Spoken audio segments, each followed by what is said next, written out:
I'm Thandie Newton, and I play Maeve. I'm Tessa Thompson, and I play Charlotte Hale. Or, I don't know. I don't even know what I play.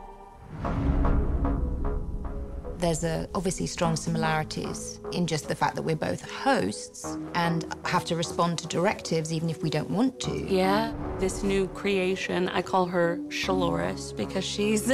Last season, she was Haloris when she was more, and now she's Shaloris. At the beginning of the season, I think before we'd even started shooting, you and I had dinner together. Yeah. And you were studying Evan. I was. Studying scenes of her. Completely. And you were saying, so listen, when you become a host and you get into that whole vibe. The first time I heard Come Back Online said to me, I was like, what's happening? I felt like I was in a simulation. I was like, no, whoa, so I've arrived. I was thinking, you're Tessa Thompson.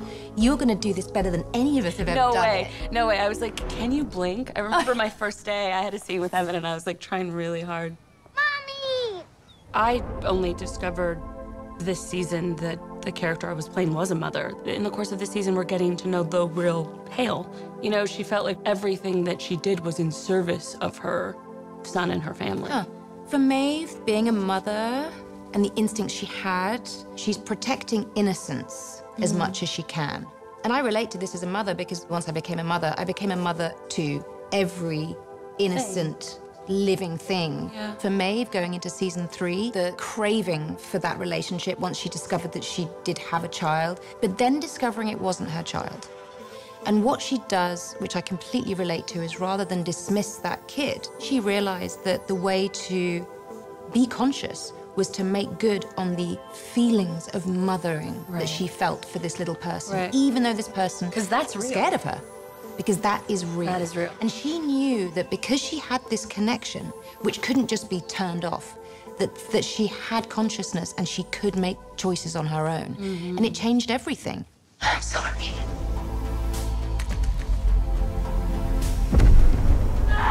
With Hector's demise, which is horrific. We shot that scene. Rodrigo was in tears. I was in tears. Well, also, I mean, that was really his swan song in terms of this show that he's dedicated so much time and energy to. Funnily, I have to say, crushing the pearl was not that easy. We hadn't figured out until like the 3rd or 4th take that we needed to score them so it would actually crack. So I would like try to crack. Make it happen. Yeah, make it actually happen. Sherry, please. In the largest glass you've got. From this season, Maeve's got some killer I mean, one-liners, the man. best. I love when she first meets Serac and says, "And who the fuck are you?" That's my favorite. I mean, it's like, it's my favorite. Amazing. It's my oh, favorite. I'm just like the most powerful man alive. In the first episode, I say, Robots don't kill people, people kill people. I think in a show that has as much violence and guns in it, I liked being able to say that and talk about that. So who is it that we're going after? The person who took your future. I think a character that I really related to this season was Aaron Paul's character, Caleb. I think he's such a well-constructed character in terms of the audience's proxy, and I feel like what Caleb expresses so beautifully is this person really looking for something that's meaningful, something to fight for, and I think the best of us and the worst of us, that's what we're sort of searching for. I relate to so powerfully, especially the first season. Maeve, but like one cell of her. It's like I was able to kind of glom onto her journey. Going into the next season, what on earth is gonna happen? I don't know what's gonna happen. What on earth? I just feel like we just go through so many twists and turns. It's not black or white anymore. This is the new world. And in this world, you can be whoever the fuck you want.